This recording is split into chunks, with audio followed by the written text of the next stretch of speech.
Welcome back to The Shawning, and welcome to Battle of the Sequels, which today is going to include Halloween 2, 1981, versus the new sequel, Halloween, which was released in 2018.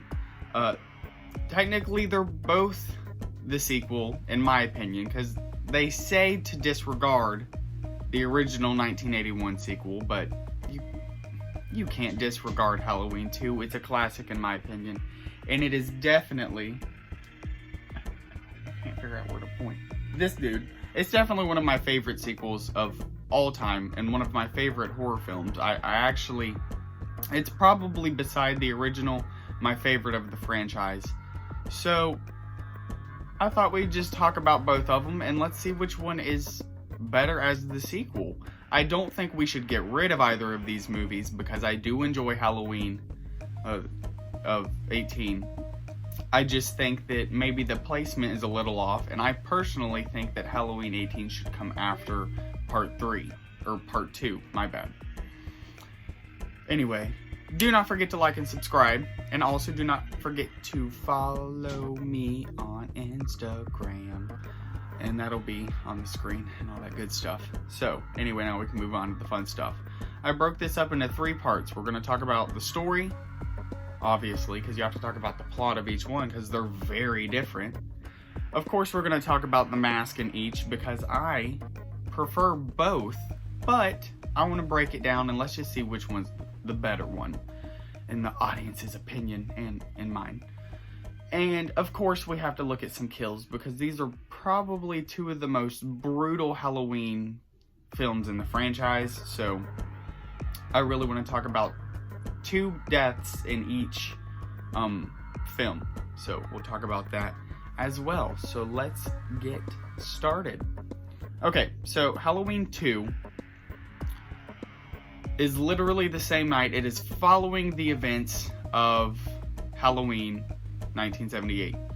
So it picks up extremely well. They of course had to tweak the end of the first night and the beginning of part 2 because John Carpenter did not actually want to do a sequel. Halloween was supposed to be just a one and done, but of course the fans wanted more and we prevailed.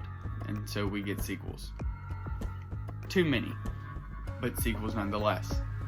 So you have Jamie Lee Curtis, aka Laurie Strode, is in the hospital following the events of part 1, and Michael Myers is back to still hunt her down, because even after being shot 6 times by his slightly deranged doctor, he's still alive, and he's still kicking.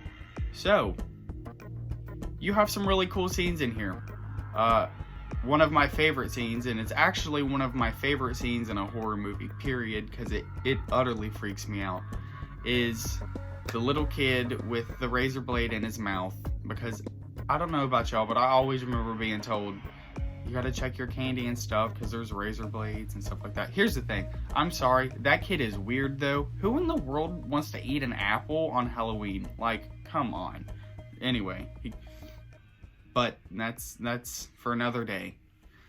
So, I mean, that's pretty much it. Very simple story. Michael Myers is just hunting Laurie Strode in the hospital. Pretty simple. Now, Halloween 2018, tad more complicated. This is 40 years after the original Halloween. So, literally, after those events in 1978, Michael Myers was apprehended, and here we are 40 years later. You see Laurie Strode totally go Sarah Connor, and she's just a little baddie over here, a little dangerous grandma, which it's super cool though. I don't know, I had a lot of fun with, I don't know, badass Laurie Strode, and it was kind of fun, so I really enjoyed it.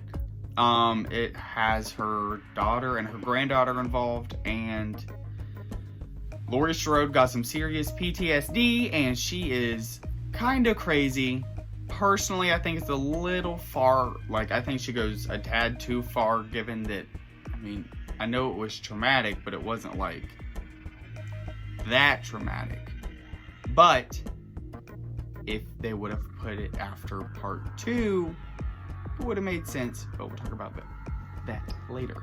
So anyway, yeah, so those are pretty much the 2 stories. You just have Laurie Strode either the night directly after these events, or actually the same night technically, or you get Laurie Strode 40 years later, and she's just kind of like this warrior lady who has her house booby-trapped and all this crazy stuff. It's almost like Halloween 18 is a mixture of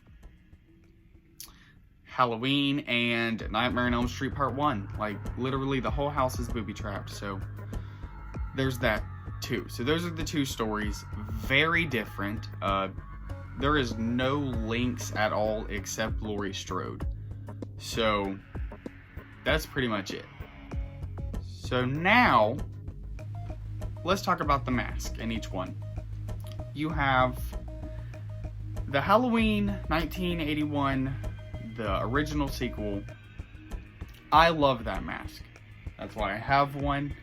It is my favorite mask out of the franchise because the bloody eyes, I mean, that image is iconic. I mean, look at that. It is one of the most iconic pictures in horror. I mean, I love that scene, and I don't know, I can't get over that mask. So, I mean, that one is my personal favorite always. I know, I mean, we're still going to talk about the 2018 mask, but the original Halloween 2 mask is my favorite. It just looks so rugged. I do not know why the neck is skin colored though. I've never understood that, but I don't really care. I think it's a really good mask to show just the ruggedness after the events of part 1. So I really enjoy the Halloween 2 mask. Now, I also really love the 2018 one as well, because it's literally just an aged version of the 78 mask. I don't know, I wish it was preserved a little better. Like, I think it's like too dark, like his lips and stuff are too dark. That's the only thing that I was just kind of like, eh. And that's kind of the only reason I don't have one. It's not that I don't like the mask. It's just, if this all, I don't understand how that mask is in such bad shape, I guess, is what I would say. So, whatever. I still really enjoy it. I think it is a perfect mask compared to some other ones we've had. And we've had a lot of bad Michael Myers masks. So, these are definitely 2 of the best. One of them's my favorite, of course, not including the original. So yeah, those are the masks. And now to the fun part, which is the kills. Okay.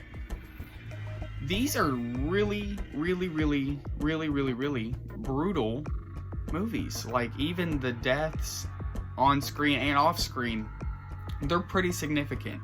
So for 1981 Halloween 2, there was 8 on-screen deaths, but there was 11 in total.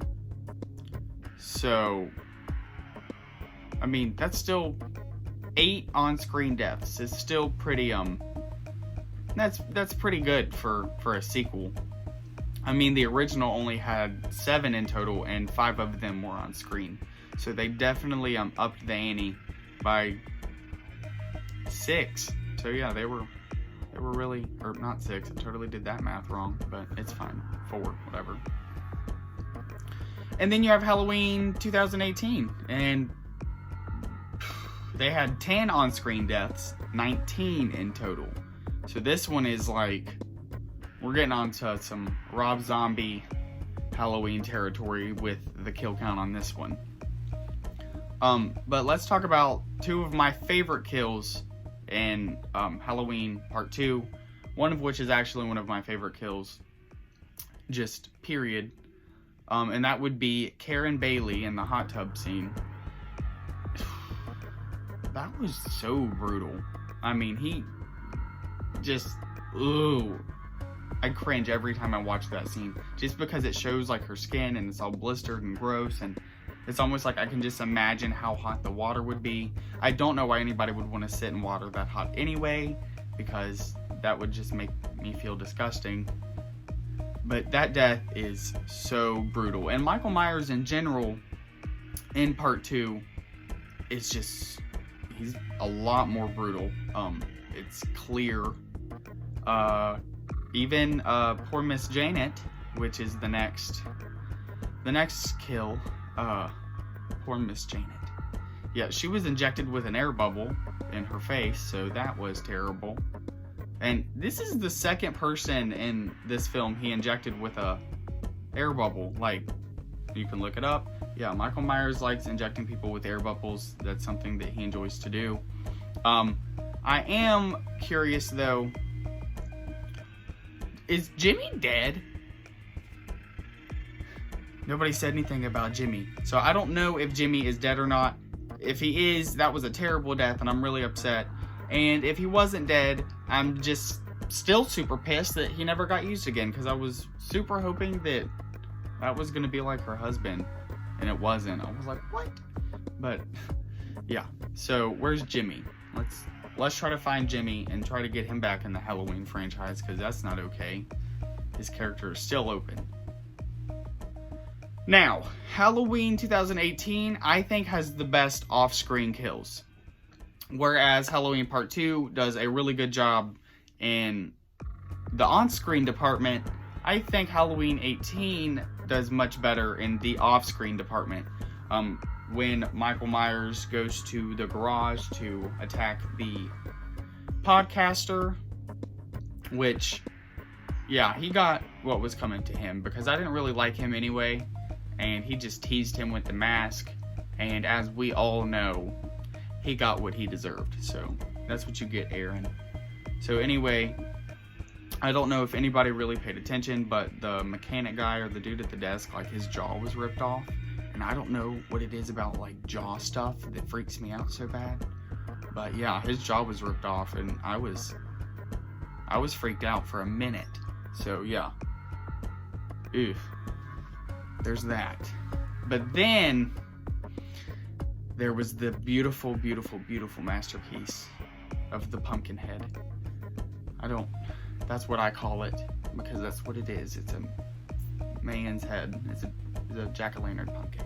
So, that was awesome. No, I didn't want them to show that, because, I don't know, I have a hard time picturing Michael Myers being just gory and, like, playing with people's guts and stuff. So, no, I'm glad I didn't see him carving a man's face to look like a pumpkin. I was extremely disturbed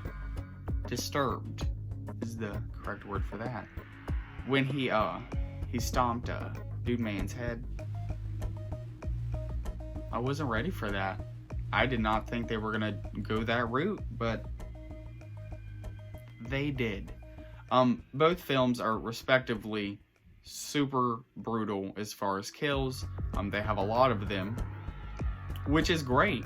I'm really glad that they do not mimic each other at all.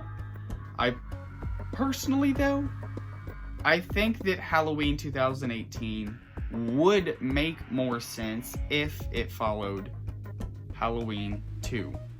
Now, here's the reason I say that is because, okay, it would make more sense for her to be that traumatized after the whole hospital incident. Yeah, then I can understand if she completely snapped. That would make sense.